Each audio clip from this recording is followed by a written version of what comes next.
बिस्मिल्लाहिर्रहमानिर्रहीम। अस्सलाम वालेकुम नाज़रीन व सामीन। आज मैं आपकी खिदमत में चीज़ी वाइट सॉस पास्ता की रेसिपी लेकर हाज़िर हो गई हूँ। ये बहुत कमाल का, बहुत मज़े का ये पास्ता बनता है और ये किस तरह से बनता है, इसमें कौन कौन सी चीज़ें जाती हैं, इसको जानने के लिए मेरी वीडियो एंड तक ज़रूर देखें ताकि हर चीज़ आपको सही समझ में आ जाए। तो चलिए स्टार्ट करते हैं। सबसे पहले हम इसके लिए मैक्रोनीज़ को बॉईल करेंगे। तो आपके पास जो सी शेप की भी मैक्रोनीज़ हैं वो आपने ले लेनी है और इसके लिए आपने पानी को फुल बॉईल नहीं करना है, बल्कि इस कंडीशन में आने पर आपने इन मैक्रोनीज़ को इसमें डाल देना है। मेरे पास इस शेप की मैक्रोनीज़ हैं। मैं 3 कप के करीब इसको पानी में डाल दिया था और अभी इसमें बॉईल नहीं आया। मैंने इसमें नमक ऐड कर दिया है जो तकरीबन हाफ़ टी स्पून है और 2 से 3 ड्रॉप इसमें आप ऑयल के डालेंगे। ये थोड़ी सी ट्रिक्स हैं पास्ता को बॉईल करने के लिए ताकि ये आपस में चिपके ना। तो आपने इसमें ऑयल के सिर्फ 2 से 3 ड्रॉप्स भी ही ऐड करने हैं, इससे ज़्यादा आपने इसमें ऐड नहीं करना है, अदरवाइज़ जो पास्ता है, जो मैक्रोनीज़ हैं वो आपस में चिपक जाएंगे।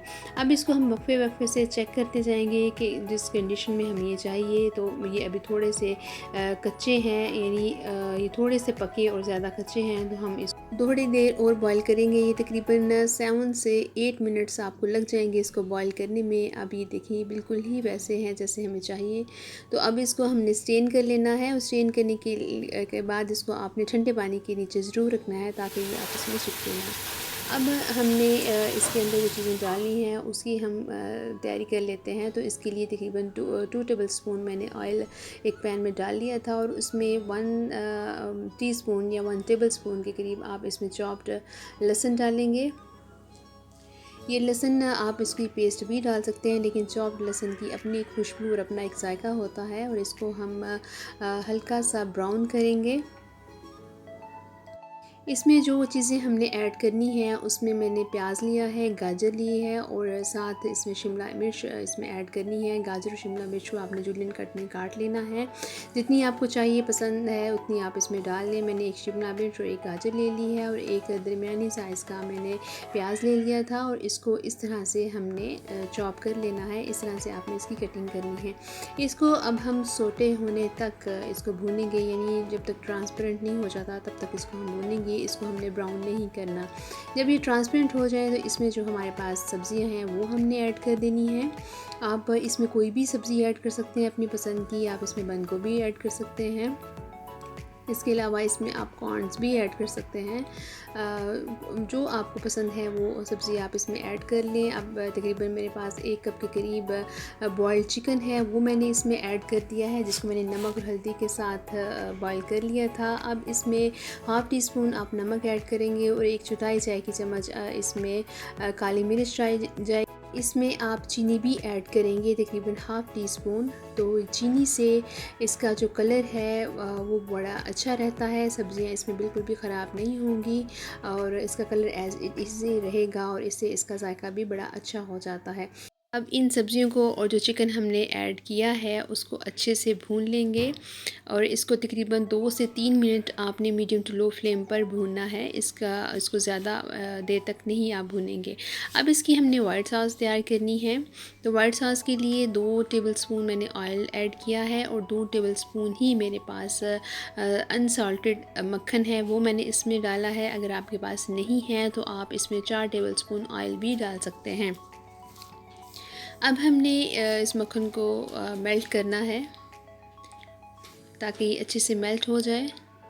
इसमें ये जो चीज़ें जो मैं आपको बताऊंगी वाइट सॉस के लिए, ये आपने बड़े ध्यान से देखनी है और ये बड़े स्टेप बाय स्टेप आपने इनको करना है, तभी आपकी जो वाइट सॉस है वो अच्छी बनेगी। अब जब ये मक्खन पिघल जाए तो इसमें 4 टेबलस्पून आप मैदा ऐड करेंगे। जी हाँ, इसमें मैदा आप ऐड करेंगे, उसी से हमारी जो सॉस है वो बड़ी अच्छी बनेगी और थिक बनेगी। इस वाइट सॉस में ये जो स्टेप है ये थोड़ा सा मुश्किल होता है और बहुत अहम स्टेप है ये। इसको हमने अच्छे से भूनना है। मैदे को आपने अच्छे से मक्खन में भूनना है ताकि इसका कच्चापन ख़त्म हो जाए और तकरीबन 3 से 4 मिनट्स आप इसको हल्की आंच पर भूनेंगे।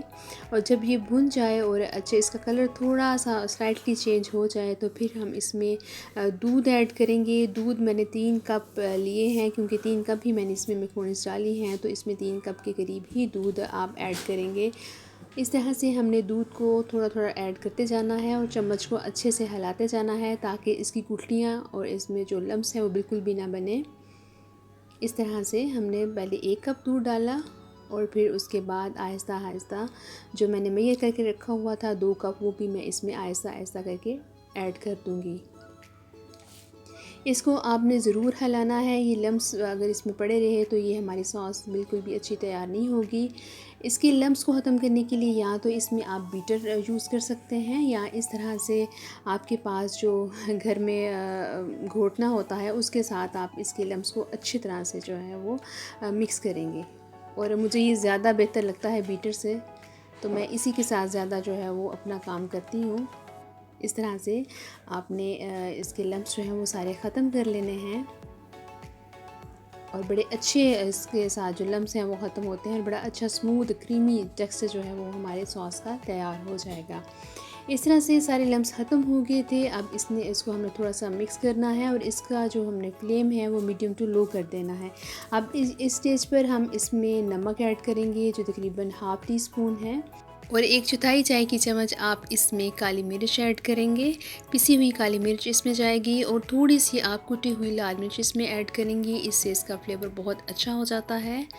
इस तरह से आपने ये मिर्च इसमें ऐड कर देनी है और इसको फिर हम अच्छे से हिलाएंगे और इसको बॉईल होने तक इसको अच्छे से पकाएंगे और इसकी एक अच्छी सी कंसिस्टेंसी आपने बना लेनी है। और इसकी कंसिस्टेंसी को चेक करने के लिए आपने इसमें स्टील का चम्मच डाल लें या चाहे अगर आपके पास ब्लैक कोई चम्मच है तो वो आप इससे डाल लें ताकि इसकी कंसिस्टेंसी आपकी इसी तरह से चेक हो जाए। ये देखें, ये मैंने इसको चेक किया है तो ये बिल्कुल परफेक्ट कंसिस्टेंसी बन गई है जो हमें चाहिए। ये बिल्कुल भी नहीं उतर रहा। जब ये कंसिस्टेंसी आ जाए तो इट मीन्स कि हमारी सॉस बिल्कुल परफेक्ट रेडी हुई है। अब इसमें हम चीज़ें ऐड करना शुरू करेंगे। तो सबसे पहले जो हमने सब्ज़ियाँ और चिकन को भूना था वो हम इसमें ऐड करेंगे।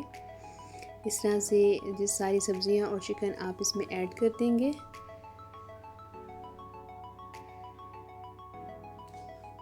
और इसको अच्छे से मिक्स कर लेंगे।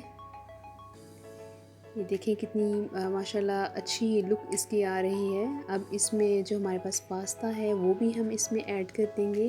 पास्ता जब भी आप बॉईल करें तो उसके बाद ज़रूर इसको ठंडे पानी के नीचे रखिएगा। छन्नी में, जिस छन्नी में आप करेंगे इसको छानेंगे, उसी छन्नी को आप पानी के नीचे रख दीजिएगा ताकि वो आपस में बिल्कुल भी ना चिपके।